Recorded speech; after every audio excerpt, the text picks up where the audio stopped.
Assalamualaikum warahmatullahi wabarakatuh. Perkenalkan, nama saya Devi Pratama dari program studi Hukum Tata Negara NIM 330302101102. Di sini saya akan menjawab beberapa pertanyaan sebagai pemenuhan atas tugas mata kuliah alternatif penyelesaian sengketa yang diampu oleh Bapak dosen Sifaul Amin. Alternatif penyelesaian sengketa merupakan suatu lembaga dalam proses penyelesaian sengketa di luar pengadilan. Dalam proses penyelesaian sengketa di luar pengadilan itu akan menemui beberapa pihak atau orang ketiga yang biasa disebut dengan konsultan, mediator, dan juga arbiter. Nah, dalam bentuk-bentuk penyelesaian sengketa itu ada beberapa bentuk. Di antaranya yang pertama itu bisa melalui negosiasi yang merupakan hubungan atau suatu penyelesaian sengketa yang melibatkan antara dua pihak yang sedang bersengketa, atau adanya tindakan tawar-menawar antara pihak-pihak yang sedang bersengketa untuk menemukan suatu kesepakatan. Kemudian ada yang disebut dengan mediasi. Mediasi ini merupakan suatu penyelesaian sengketa yang membutuhkan adanya pihak ketiga yang disebut sebagai seorang mediator. Terus ada yang disebut juga sebagai konsultan. Ini melalui penyelesaian sengketa yang disebut dengan konsiliasi, atau juga disebut pihak ketiga tersebut adalah sebagai konsiliator. Yang terakhir ada yang namanya arbitrase. Arbitrase ini sama dengan penyelesaian sengketa sebelumnya, yaitu sama-sama menggunakan pihak ketiga, yaitu yang bisa disebut sebagai arbiter. Dalam penyelesaian sengketa itu kita perlu melakukan yang namanya konsultasi, yaitu suatu tindakan personal antara pihak konsultan juga dengan klien, di mana seorang konsultan ini akan mendengarkan apa yang menjadi kebutuhan oleh klien, yang kemudian akan dihadirkannya suatu jawaban atau sebagai win-win solution dari permasalahan yang sedang terjadi. Kemudian dalam proses penyelesaian sengketa itu kita akan mengenal dua proses penyelesaian, yaitu yang pertama melalui jalur litigasi, atau adalah sebuah proses penyelesaian sengketa yang diselesaikan melalui pengadilan.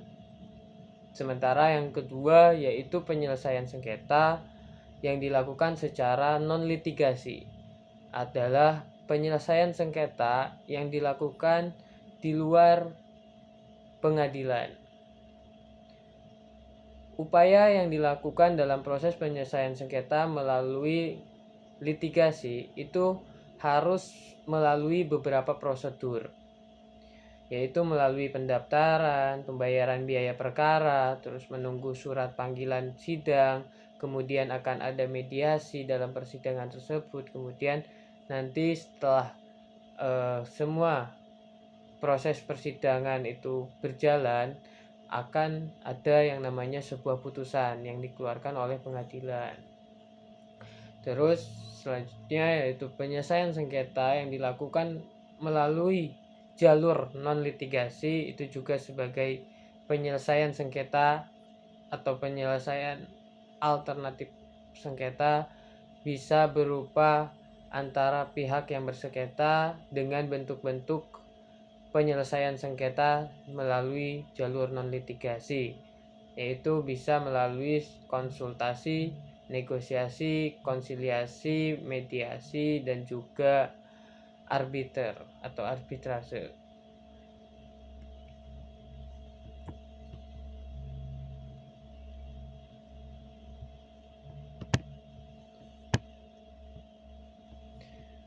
Selanjutnya, dalam proses penyelesaian sengketa melalui mediasi,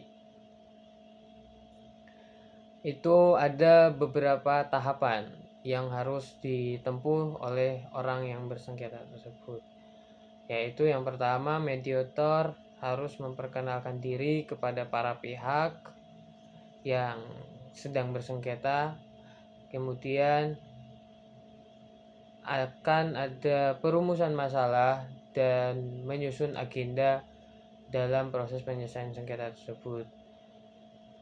Terus akan mengungkapkan kepentingan tersebut baik dari antara para pihak yang bersengketa.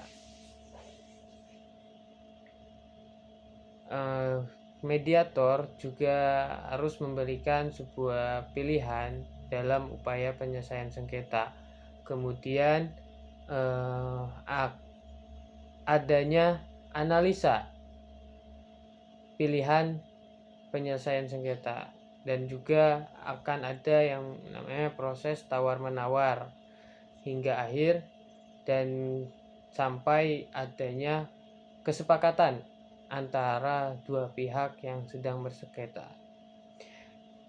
Kita mungkin tidak asing dengan nama mediasi. Mediasi adalah sebuah proses dalam upaya penyelesaian sengketa yang dilakukan secara tertutup, kecuali mediasi ini dihendaki untuk dilakukan secara terbuka oleh para pihak yang sedang bersengketa.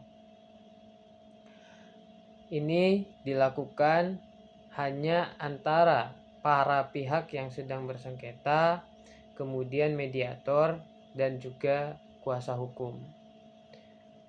Dan pihak-pihak yang kemudian diizinkan oleh para pihak yang sedang bersengketa untuk ikut terlibat dalam proses mediasi.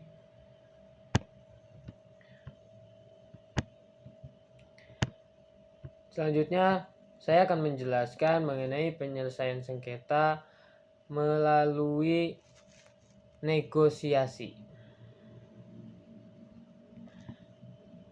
Negosiasi ini merupakan salah satu penyelesaian sengketa dengan upaya mendamaikan antara pihak yang bersengketa, yaitu dengan melalui perundingan antara pihak-pihak yang bersengketa tanpa adanya pihak ketiga. Negosiasi ini didasarkan kepada kesepakatan dari kedua pihak, dan juga dalam upaya negosiasi ini ada beberapa keunggulan yang bisa diterima, yaitu dalam proses penyelesaian sengketa melalui negosiasi, keunggulannya adalah pemeriksaan sengketa akan jauh lebih cepat dibanding dengan menggunakan pihak ketiga ataupun jalur litigasi.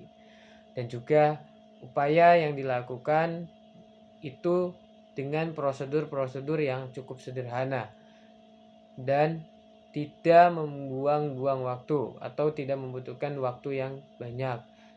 Juga dengan relatif biaya yang sangat murah.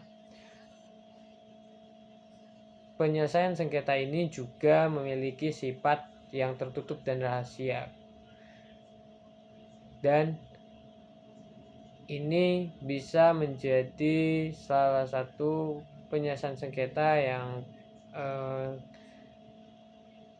keuntungannya itu bisa mencegah terjadinya permusuhan, karena kesepakatan yang diambil adalah merupakan kesepakatan antara dua belah pihak yang sama-sama diketahui dan disetujui bersama. Dalam proses negosiasi, pihak-pihak yang terlibat biasanya memiliki kedudukan yang setara, yaitu sebagai seseorang yang punya kepentingan. Mediasi ini seringkali dinilai sebagai peluasan dari proses negosiasi. Dalam mediasi, para pihak yang tidak mampu menyelesaikan sengketanya sendiri menggunakan para pihak ketiga. Jadi, apabila negosiasi ini tidak bisa menyelesaikan sengketa yang sedang terjadi, maka pihak yang sedang bersengketa itu bisa kemudian melanjutkan perkara atau sengketa tersebut dengan melalui jalur mediasi atau melibatkan pihak-pihak ketiga. Kemudian selanjutnya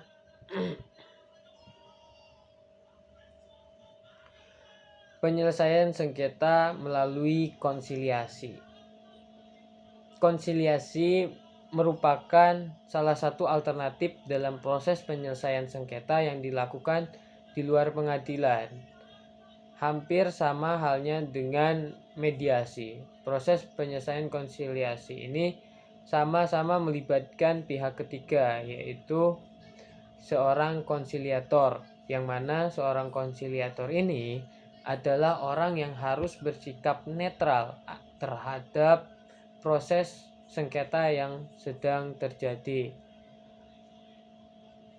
Ini bertujuan untuk mempertemukan keinginan antara kedua belah pihak yang sedang bersengketa dan menyampaikan pandangannya mengenai kasus yang sedang bergulir. Dan tujuan dari dilakukannya konsiliasi ini adalah untuk mencapai kesepakatan dan memuaskan para pihak yang sedang bersengketa. Konsiliasi ini dapat dilaksanakan pada setiap peradilan yang sedang berlangsung, baik di luar maupun di dalam pengadilan, asal sengketa tersebut belum mendapatkan putusan dari hakim. Konsiliasi ini merupakan sebuah langkah awal menuju proses perdamaian sebelum persidangan itu lebih lanjut dilaksanakan.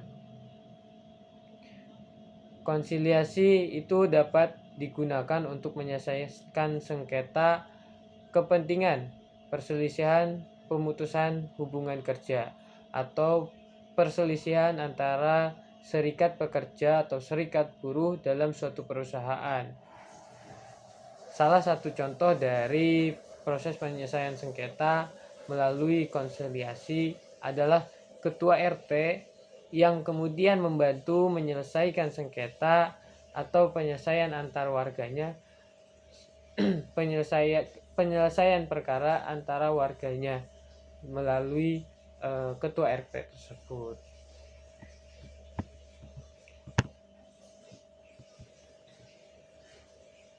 Selanjutnya, dalam upaya penyelesaian sengketa atau dalam alternatif penyelesaian sengketa, tentu kita akan mengenal yang namanya putusan Mahkamah Agung nomor 1 tahun 2016 yang merupakan tentang prosedur mediasi di pengadilan yang merupakan revisi atas peraturan Mahkamah Agung nomor 1 tahun 2008. Latar belakang dari munculnya Perma nomor 1 tahun 2016 ini dikarenakan aturan terhadap hakim mediator yang tidak berhasil menyelesaikan sengketa melalui mediasi belum cukup bisa mengatur terkait permasalahan tersebut. Ini kemudian menjadi kerisauan dari Mahkamah Agung dan akhirnya terbitlah Perma nomor 1 tahun 2016 dengan tujuan untuk memberikan penegasan terhadap seorang mediator apabila tidak dapat menyelesaikan sengketa melalui jalur mediasi. dan juga memberikan penghargaan terhadap hakim mediator yang berhasil dalam melaksanakan mediasi. Perma nomor 1 tahun 2016 ini berlaku untuk mediasi yang terkait dengan proses perkara di pengadilan. Setiap hakim, mediator, dan pihak wajib mengikuti prosedur penyelesaian sengketa, yaitu melalui mediasi terlebih dahulu.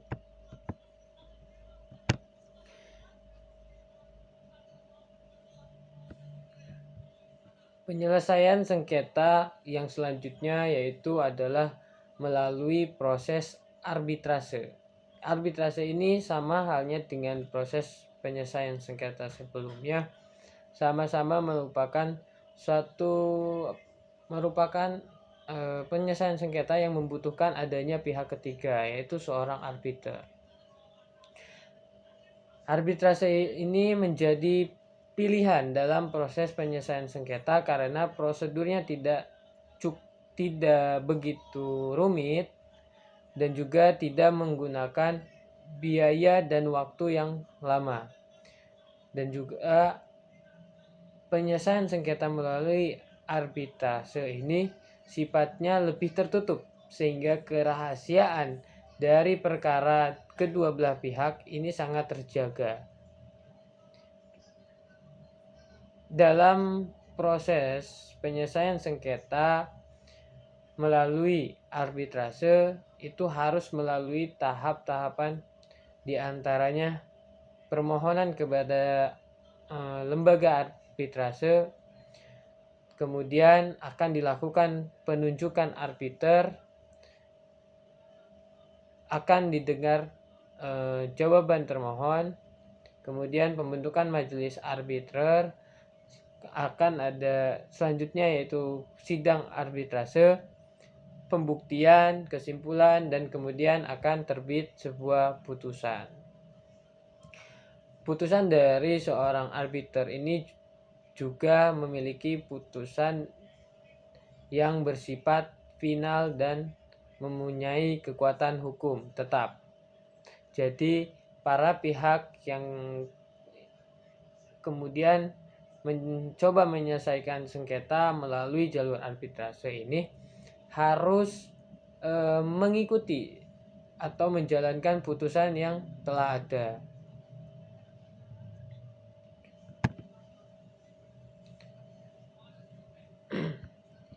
Selanjutnya, dalam penyelesaian sengketa melalui arbitrase ini kita akan mengenal yang namanya arbitrase institusional dan arbitrase ad hoc. Arbitrase ad hoc itu merupakan suatu jenis arbitrase yang dibentuk secara khusus untuk menyelesaikan permasalahan-permasalahan tertentu.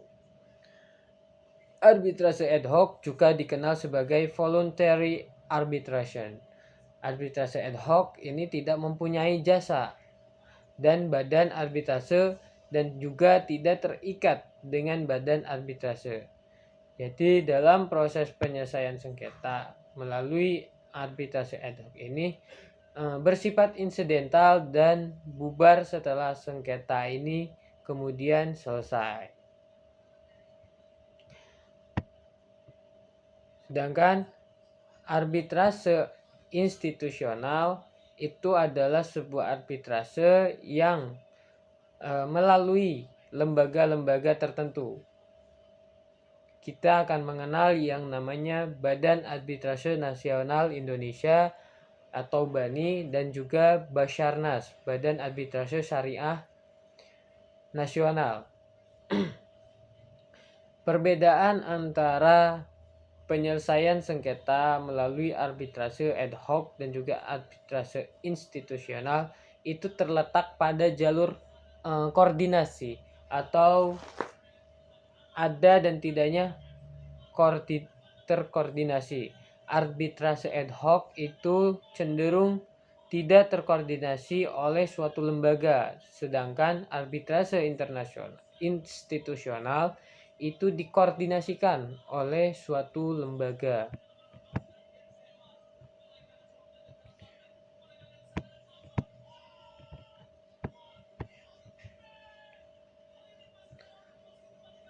Untuk penyelesaian sengketa melalui arbitrase itu akan dilakukan oleh hakim arbiter. Nah, dalam proses pengangkatan arbiter atau hakim arbitrase itu diatur melalui pasal 12 Undang-Undang Nomor 30 Tahun 1999 untuk diangkatnya sebagai seorang arbiter dengan beberapa syarat. Di antaranya seorang yang diangkat sebagai arbiter itu harus minimal berusia 35 tahun, cakap dalam melakukan tindakan hukum, tidak pernah memiliki hubungan keluarga, saudara, atau semenda dengan salah satu pihak yang bersengketa, tidak memiliki kepentingan finansial atau kepentingan lain atas sebuah putusan yang dikeluarkan. Kemudian yang terakhir itu memiliki pengalaman dan menguasai secara aktif di bidangnya paling sedikit 15 tahun.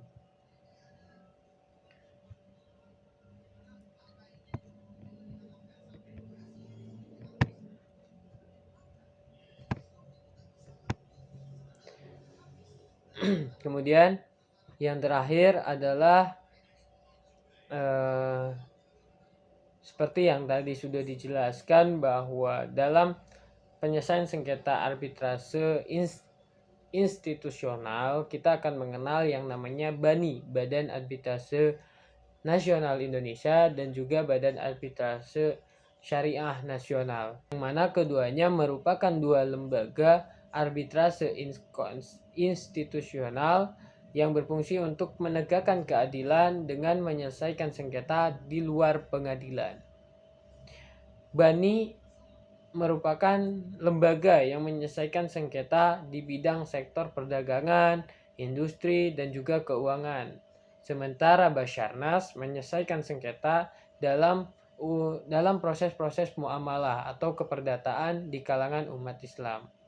Perbedaan antara BANI dan juga Basarnas antara lain adalah bisa dilihat dari sumber hukum, kemudian asas, yurisdiksi kewenangan, tahapan pemeriksaan, dan juga putusan yang dikeluarkan.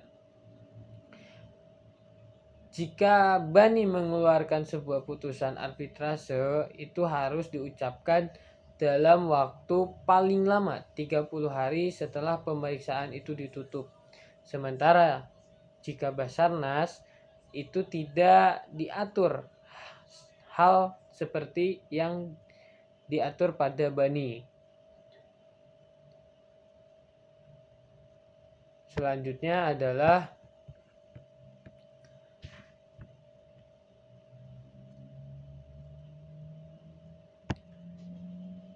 prosedur-prosedur dalam penyelesaian sengketa melalui Badan Arbitrase Syariah Nasional. Itu ada beberapa tahapan, yaitu proses permohonan arbitrase, kemudian penunjukan arbiter tunggal atau arbiter majelis, terus jawaban termohon, perdamaian, pembuktian saksi atau ahli, pencabutan permohonan, putusan, kemudian pendaftaran putusan dan eksekusi putusan Basarnas. Sementara dalam proses penyelesaian sengketa melalui Badan Arbitrase Nasional itu adalah melalui proses pendaftaran permohonan, penunjukan majelis arbiter, sidang pemeriksaan, dan yang terakhir adalah putusan akhir. Kewenangan dari kedua lembaga ini adalah memiliki kewenangan untuk menyelesaikan sengketa-sengketa yang mana wilayah-wilayahnya tadi sudah dijelaskan. Mungkin itu saja yang bisa saya sampaikan. Kurang dan lebihnya mohon maaf. Billahi taufiq wal hidayah. Wassalamualaikum warahmatullahi wabarakatuh.